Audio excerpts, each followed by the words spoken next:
Here it is again, the turn of the year, and in an ending and a beginning. It's a lovely time to pause, to catch your breath, and reflect on the last year and get ready to begin again. Let's take some time to remember our own experiences of the last year, the milestones along the way, the joys and the sorrows, the successes and the difficulties, the ways we've changed and have been changed, what's going well and what could need some attention, what can be let go and released. It is also a natural time for setting some intentions. Intentions are like compass settings. We set our course in the direction and live our lives accordingly. It's like moving toward the horizon, taking one step at a time with patience, curiosity, and courage. And so we begin again. We come back to ourselves, to our spiritual practice, to the ground of our being, to discover how we can best be a benefit in this world.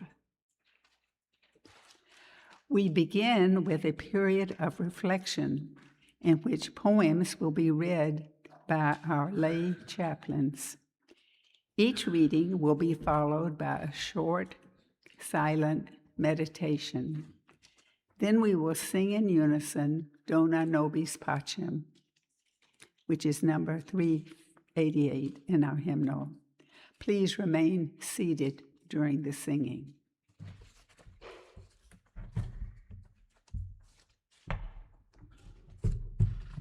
Good morning. I'm Barb Kezur. I'm one of your lay chaplains, and I'm going to share with you a poem that is especially meaningful to me. You'll hear that there's a lot about compassion in the poem, and I love the idea in the poem that we can learn from each other, even if we think or feel differently.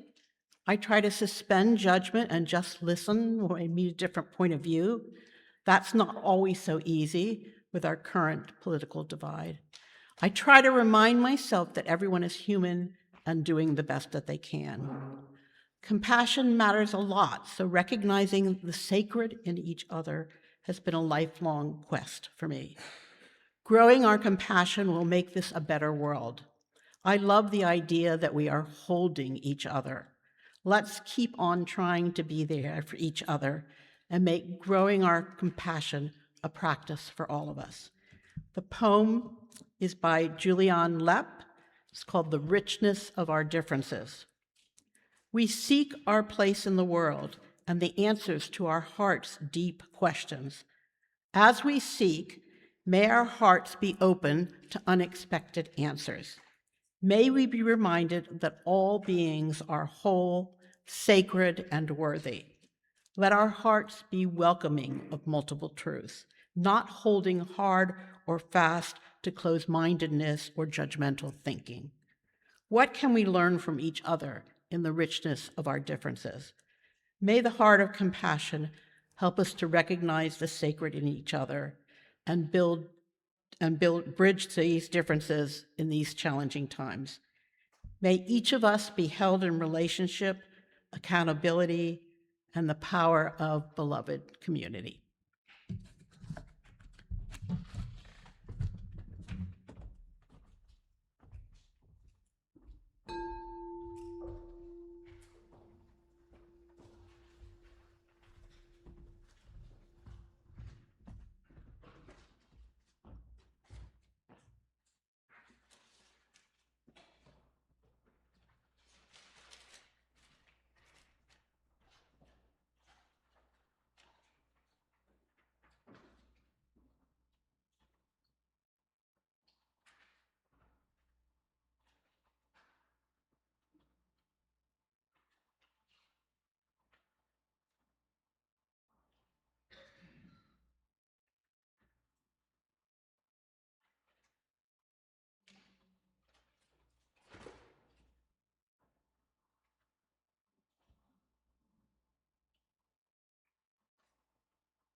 Morning, I'm Bruce Hope, one of the lay chaplains. In preparing for this service and thinking about my work as a lay chaplain, I was reminded of a time some time ago when my wife was struggling with breast cancer. We both needed someone to lean on. I needed to know that she could talk freely and confidentially with someone. She needed to know I would have someone to listen to me. That hard time passed, and it occurred to me that there are others like that in this congregation. I also saw that I had no idea of how to be helpful and feel confident in this work. As a lay chaplain, the group was formed, and over the years, many members of this congregation participated, and I have been able to rely on the guidance of the talented members of this group as I learned to do this work. I feel a deep thankfulness for the help and support that I've received. This morning I'll be reading a writing by Leonard Cohen called Anthem. It seems appropriate for this morning and for getting ready for this next challenging year. The birds they sang at the break of day start again, I heard them say. Don't dwell on what has passed away or what is yet to be. Ah, the wars, they will be fought again. The holy dove, she will be caught again, bought and sold and bought again. The dove is never free. Ring the bells that still can ring. Forget your perfect offering. There is a crack in everything. That's how the light gets in. We ask for signs, the signs are sent. The birth betrayed, the marriage spent. The widowhood of every government, signs for all to see. I can run no more with that lawless crowd, while the killers in high places say their prayers out loud. But they've summoned up a thundercloud. They're going to hear from me. You can add up the parts, but you won't have the sum. You can strike up the march, there is no drum. Every heart, to love will come, but like a refugee. Ring the bells that still can ring. Forget your perfect offering. There is a crack in everything. That's how the light gets in.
Looking back at my remarks from last year's milestone services, I realized that 2025 gave me abundant opportunities to practice the letting go of perfectionism that was my intention for that year.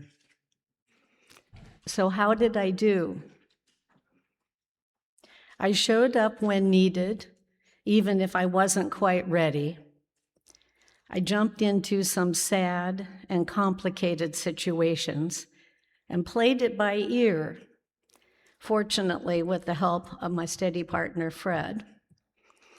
I faced big changes in my family and the possibility of big changes for me without catastrophizing.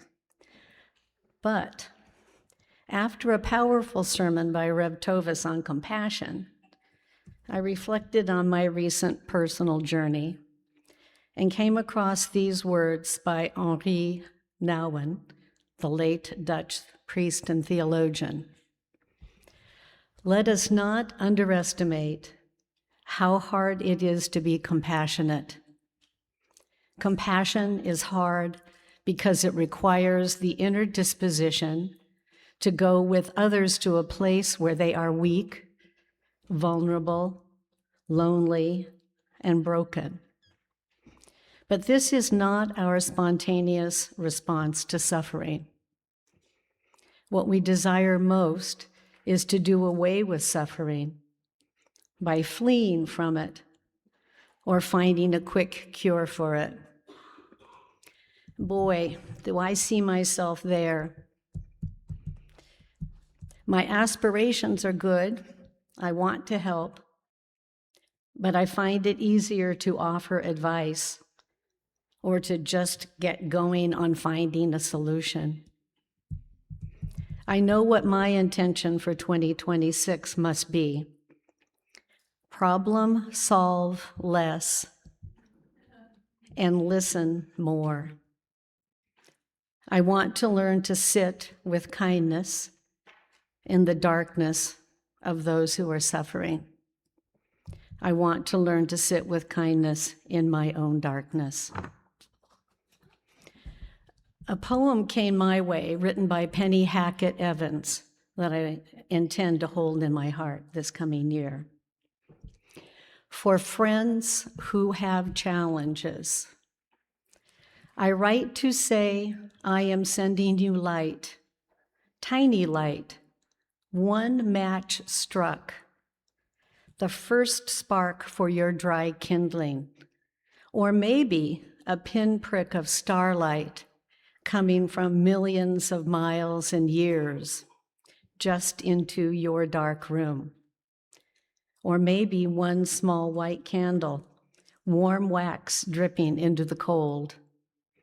Or the light of one glowworm making a hazy green mysterious spot, not to overwhelm this darkness where you shelter, but only to remind you that you are accompanied there by the softest hope.